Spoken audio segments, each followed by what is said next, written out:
नमस्कार, मैं विशाल एक बार फिर से आप सभी का स्वागत है। नरेंद्र मोदी के पिछले 12 साल के कार्यकाल को देखें तो ऐसा लग रहा था कि सब कुछ एक तरफा चल रहा है, विपक्ष नाम का कोई चीज है ही। फिर भी उस दौरान भी वो प्रेस वार्ता से दूरी बनाए रखे, जिसे आज भी वो जारी किए हुए हैं। कोई बदलाव नहीं आ रहा। इनके कार्यकाल में एक महत्वपूर्ण चीज ये भी थी कि ये चाहते तो देश में अमूलचूल बदलाव हो सकते थे, लेकिन देश के बजाय इन्होंने कुछ गिने चुने लोगों को चुना और खुद को चुना, जिसका परिणाम रहा कि ये सेल्फ ब्रांडिंग करते रहे। जब जी हुआ विदेश चले गए, अवार्ड लेकर चले गए। लेकिन उस विदेश की धरती पर क्या क्या हो रहा था, अब वो चीज सामने आने लगा है। आने तो लगे थे पहले भी, लेकिन पहले उसकी ज्यादा चर्चा नहीं होती थी क्योंकि सितारा अपनी बुलंदियों पर था। अब गर्त की तरफ जा रहा है। अब उस समय जो चीज होते थे या अभी भी जारी है, आप जानते हैं कि इंडिया का फॉरेन पॉलिसी क्या हो गया है, जिसका एक तरीके से कॉपी किया राहुल गांधी ने। उसे भी देखते हैं। इनके माइंड में घुस गया कि फॉरेन पॉलिसी इज दिस।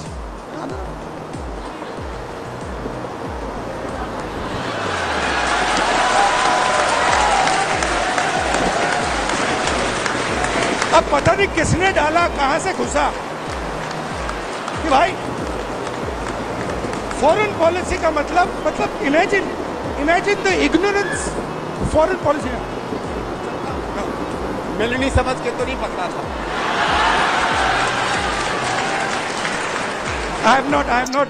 अब ऊपर वाली वीडियो देखने के बाद भारतीय जनता पार्टी पूरी तरीके से आक्रामक मोड में आ गई कि ये प्रधानमंत्री का अपमान है, भारत की विदेश नीति का अपमान है।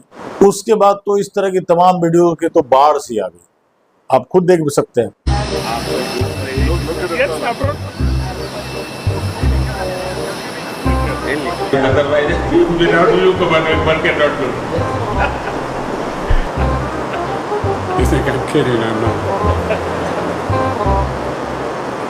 आप प्रधानमंत्री जी, आप हमें हमारे कैमरोज थे जो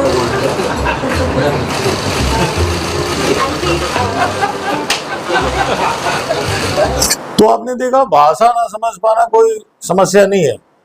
समस्या तब होती है कि बिना समझे किसी भी बात पे ठहाके लगाने लगना, चाहे वहां पर बुराई ही क्यों ना हो रही हो। अब यही सब चल रहा था, जिसके तमाम सारे वीडियो आने लगे कि कैसे ये विदेश जाते हैं तो गले पड़ने की बेचैनी होती है। और ये सब कौन करा रहा है? भारतीय जनता पार्टी। जब समय खराब हो तो बर्दाश्त भी कर लेना चाहिए। अब विपक्ष क्या है कि गृह मंत्री से जवाब चाहता है। गृह मंत्री गायब बताए जा रहे थे, हालांकि उन्होंने कहा कि हम संसद में ही थे।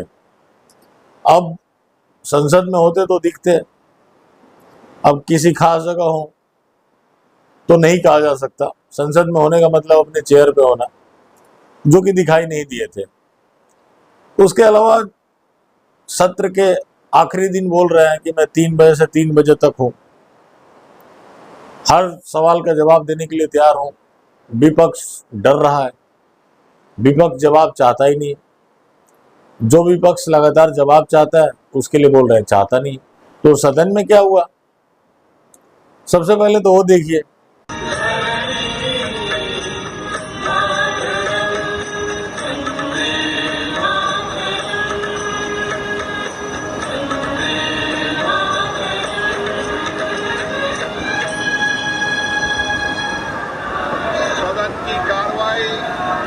अनिश्चित काल के लिए स्थगित की जाती है।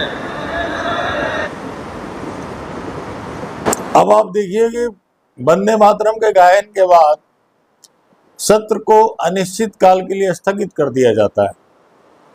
कोई सवाल जवाब नहीं, सिर्फ वंदे मातरम का गायन। यहां पर एक चीज आपने गौर किया तो नरेंद्र मोदी अलग थलग पड़े हुए हैं। तो अब ऐसा लग रहा है कि पहले प्रेस वार्ता से ही दूरी बनाए हुए थे, अब संसद से भी दूरी बनाने लगे हैं।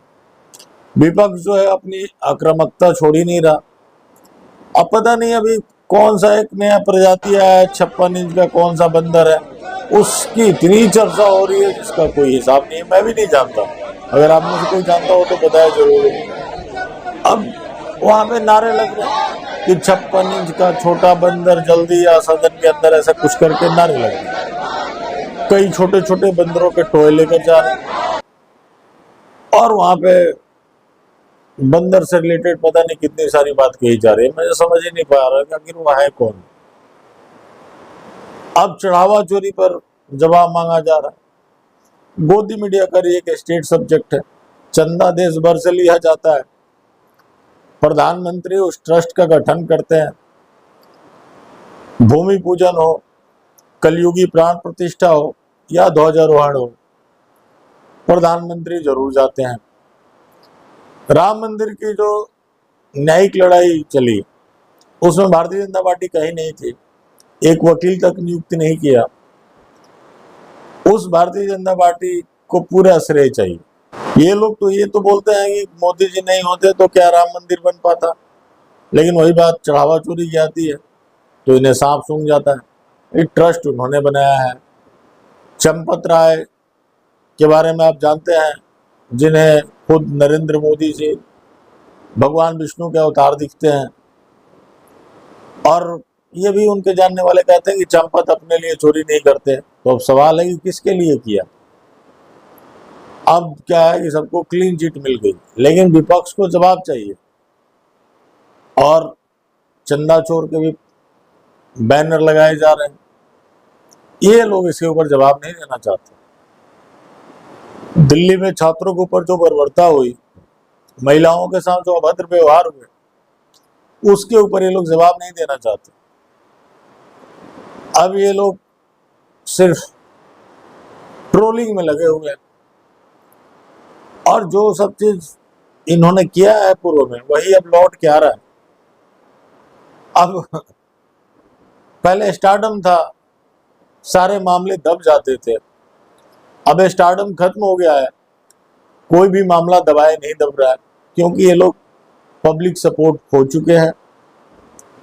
और जो इनकी मजबूत कड़ी थी, लोगों ने देखा है कि किस तरीके से उसके ऊपर इन्होंने प्रहार किया है, जिसका परिणाम है कि सड़क से लेकर सदन तक इन लोगों के खिलाफ पूरा एक माहौल बना हुआ है, और आज इनके पास इसका कोई भी काट नहीं है, जिसका परिणाम है कि ये लोग भागे फिर रहे हैं और दूसरों के बारे में बोलते हैं कि ये दूसरे वाले जो है इनका जवाब नहीं सुनना चाहते, जो कि अब आम जनता इस चीज को अच्छे से समझने लगी है।